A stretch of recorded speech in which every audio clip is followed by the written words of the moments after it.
Had to wear the Kronk merch. Shout out Kronk. So first session is strength. We're basically going to be doing some explosive weights. High intensity, short amount of time. We're working on our sprint systems. But if I can beat Jake Paul, then excuse my French, what the f is Anthony Joshua going to do to Jake Paul? I think my dad said that AJ could beat him with his prick, and I completely will back that up. Even if AJ had a broken arm in there, it still wouldn't go past a minute. Anthony Joshua trains with calm focus, using strength work and movement drills to sharpen himself for Jake Paul. His preparation shows confidence and discipline. On the other side, Jake Paul trains seriously as he aims to prove he can compete with a top-level fighter. The build-up highlights both men working hard and fuels curiosity about how this unusual, highly discussed matchup will unfold once they finally meet in the ring.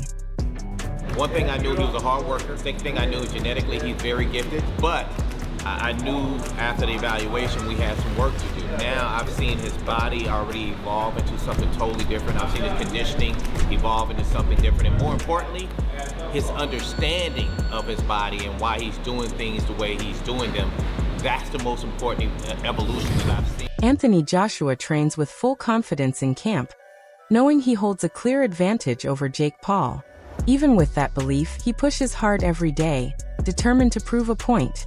His goal is straightforward: step into the ring, dominate, and silence the noise and bravado coming from Jake, ending any doubt about who the superior fighter truly is. Timing on it, that's all that matters. Because early on, if you look for power, you waste energy, then that power evaporates. When they're tired, you ain't got the power to take them out, so you've got to open up in the gap for no reason. So just relax, flow. Just pop off Good that feet, region. you were saying. Just pop off that region. Anytime you move, that should be that, that should be that, yeah? And then the control's down the middle, all right? Yeah, yeah. That's what Control, smooth, relax, relax, relax. Last minute, mate, that'll do you then. Uppercut. Good. Right hand. Good, good, good. Left up high. Good. Uppercut high. And again. Eddie Hearn explains that the financial offer presented to Anthony Joshua is simply too significant to overlook, especially at this stage of his career. Joshua has already accomplished nearly everything a heavyweight could hope to achieve, so accepting a high-paying matchup is a strategic move rather than a desperate one. Hearn emphasizes that prize fighting has always revolved around earnings just as much as legacy, and when a fighter is offered a massive payday for a bout he can manage without unnecessary risk, it becomes a sensible business decision. The promoter stresses that Joshua is not doing anything unusual or unethical by taking the offer. Instead, he is being smart about the opportunities available. According to Hearn, no fighter would realistically walk away from easy, guaranteed money, especially when it aligns with training schedules, physical readiness, and long-term career plans. In his view, Jake Paul putting such a massive purse on the table has simply opened a door Joshua is naturally stepping through, because boxing is a business as much as it is a sport, and major offers deserve to be taken seriously. By the ring by Mike Coppinger, that one's in the works and looking likely for December. What can you tell? Yeah, not yet. I mean, there has been conversations, obviously. I think it comes down to how true, you know, they are. Jake Paul is that he actually wants to fight. I mean, he's a madman if he wants to fight. But for some reason, and you know, he thinks he can beat AJ. And I have to be honest, like, we were going to have a run out in December, over 8 rounds against a bloke you've never heard of. And we may end up having a run out against Jake Paul for a career high payday. I don't see how we can turn it down. When I asked you about it a couple of days ago, you said that at that time you never really got into the financials. Have those been discussed now? Have you discussed the financial element? Yeah, there has been some conversations around that, and it is, I mean, it's a huge amount of money. And I think AJ would be mad if he didn't do it, and I think he will do it if Jake Paul is genuine. We may wake up tomorrow with these people and they've announced another fight. Like, honestly, anything could happen. So I still can't get my head around the fact that this guy wants to challenge AJ. Listen, respect to him if it's true, but we shall see. To end on that note, I spoke to Alfie Sharman earlier. He said that himself or DAZN have had no conversations about AJ potentially taking that fight. Obviously, AJ is exclusive to DAZN. What's the situation with regards to that? Because I know everyone here. Apparently the fight's done. Obviously, it's not done because, you know, those conversations have to take place. I'm very confident that I can have some positive conversations with DAZN. Obviously, we'll be on a clock, but it's a 50-50. last one from me. I saw Chris McKenna tweeted that Anthony Joshua currently doesn't have a British Boxing Board of Control licence. Obviously, it's not unusual for someone who isn't fighting currently and he's inactive to let it run out.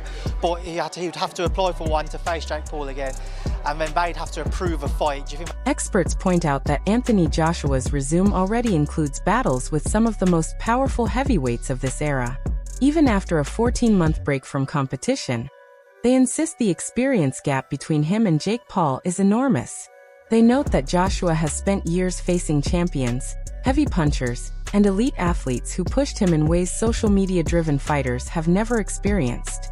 Although inactivity can affect any boxer, analysts maintain that Joshua's fundamentals, power, reach, and ring intelligence still give him a commanding advantage over someone who is still learning the craft. They also argue that Joshua's previous defeat does not diminish his standing in this matchup, as the level of competition he has faced remains far beyond anything Jake Paul has encountered. Overall, their view is clear. Even after time away from the ring, Joshua's skill set is more than enough to control the pace, dictate the action, and dominate whenever he decides to. And just to clarify, I don't class Otto Wallin as a very competitive fight. Every competitive fight that AJ is in from now until the end of his career and has been in for the last few years, I believe has taken something out of him. Every time he's in a competitive fight, even when he's won, and I'm not saying taken out of him to the extent where he's no longer a good fighter, no longer can do anything, but every single one has taken one out of him. So let's say, for example, you go down the Tony Yoka route and you can sell it as the 2 Olympic gold medalists and whatever. It's a lose-lose, mate. You're expected to knock him out. If you don't, then you go the distance. I think that's going to take something out of you. I actually think that this could be better prep for a Tyson Fury fight.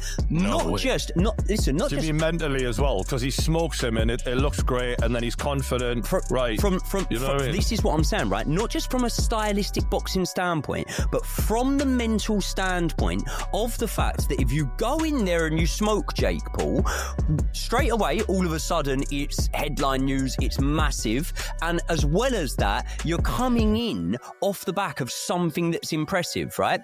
We all felt like the Francis Ngannou performance was really impressive, but it wasn't followed up with an impressive performance. So it doesn't actually determine whether or not... This is worse. This is worse than that. I don't know what you're thinking, Lawrence, but the Ngannou one, you could at least say heavyweight. You could say that his pedigree. So we didn't really... On the distance while of he was coming from a different kind of... method of fighting, end of the day, he's still a champion. We're talking about Jake Paul, guys. Do you know what's mad? Can I just add something in before Lazar jumps in? There are Americans, and I've heard them in the last 24 hours, giving Jake Paul a better chance than Francis Ngannou, saying he has the boxing experience. Francis Ngannou didn't have enough boxing experience. Because that's how Americans view this whole thing. Well, no, Francis Ngannou did have more boxing experience than Jake Paul. Well, yeah. But that's what they're saying is Francis Ngannou had 1 fight, Jake Paul's had 10, 12. 10 rounds, and you little say I'm licking his ass. 10 rounds of Tyson Fury, will gain you more experience than every... Adam Catterall sharply criticizes the decision to sanction this matchup as an official fight rather than keep it as an exhibition. He argues that making it a full competitive contest puts Jake Paul in real danger, since Anthony Joshua's natural power is far beyond anything Paul has ever experienced. Catterall explains that exhibitions allow for safety measures and controlled pacing, but a sanctioned fight removes those protections entirely. He warns that Jake Paul may not fully grasp the seriousness of a heavyweight's punch, especially from someone with Joshua's size, pedigree, and championship background. He questions whether entertainment value should ever outweigh a fighter's safety, and believes this matchup edges into dangerous territory. His concern is clear. While fans may enjoy the spectacle, stepping into the ring with a genuine former world champion under official rules is an entirely different reality compared to YouTube-level bouts. Yeah. Brutal knockout against Dubois. Yeah. Not the same AJ maybe of the past. He's 36. He's got a chance to earn £70 million, maybe to add to the 150 he's already got. Why wouldn't he do it? Because why would he want to maybe for 5 or 10 million fight Fabio Wardley, who's dangerous, Itoma, who's dangerous? Surely from an AJ point of view, it makes sense. Makes sense. From any fighter's point of view, it makes sense because you're in... Listen, belts don't pay your mortgage, do they? And I know he's got a lot of dough anyway, but 70 million... If someone's going to throw you 70 million quid to fight a lad that struggled and lost to Tommy Fury, you're going to take it, aren't you? Yep. So from AJ's point of view, yep, I completely get that. From Jake Paul's point of view, you're leveraging your audience in the world of boxing and making a ton of cash fighting the former two-time unified heavyweight champion of the world. Mate, most boxing fans would bite your hand off at that opportunity, especially if you're throwing 70 million quid in the pot as well. I've no problem with the promoters. My problem is that it can't be a legitimate fight. Let's be dead honest about this, right? Eddie Hearn said it will be. Listen, there is no commission on the planet that can authorise that fight. It's a two-time unified heavyweight world champion, still in his athletic prime. You just said he's 36. We're not talking Mike Tyson age of 50-odd here now, are we? Olympic gold medalist. He's had 13 world title fights as AJ. 13 of them. Against the very best guys. And could take his head off. Like he done to Ngannou. It is dangerous. Yeah. It is absolutely dangerous. Like I've just said, Jake Paul struggled with Tommy Fury.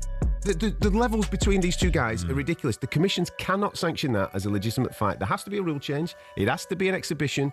And then you can have a little bit of a move. Hold on, Gab. Let's go back to proper boxing. I'm with Cats here. You know, this is ridiculous. Big story, though. Oh, listen, it's because it's AJ, because it's Jake Paul, it's going to do numbers and capture people's eyes, right? But there's no... Experts note that many fans have been waiting for years to see Anthony Joshua finally step into the ring with Tyson Fury, a matchup long teased but never completed. They say the public is puzzled that, instead of pursuing the long-anticipated heavyweight showdown, Joshua is now preparing to face Jake Paul. Analysts explain that boxing politics, contract complications, and poor timing have all made the Fury fight difficult to finalize. In contrast, the Jake Paul bout was simple to arrange and offered immediate financial reward, making it a far easier path for Joshua at this point in his career. They acknowledge that fans may be disappointed, but emphasize that Joshua is making a decision that aligns with his current goals and circumstances. While the Fury clash remains the dream matchup, the business side of boxing often pushes fighters in unexpected directions. Chisora adds to the discussion by highlighting the level of damage Joshua can deliver with a single clean shot. He believes that once Joshua lands properly, the fight could end quickly. Chisora stresses that Paul has never been hit by someone with Joshua's size, power, and experience, making the potential outcome predictable.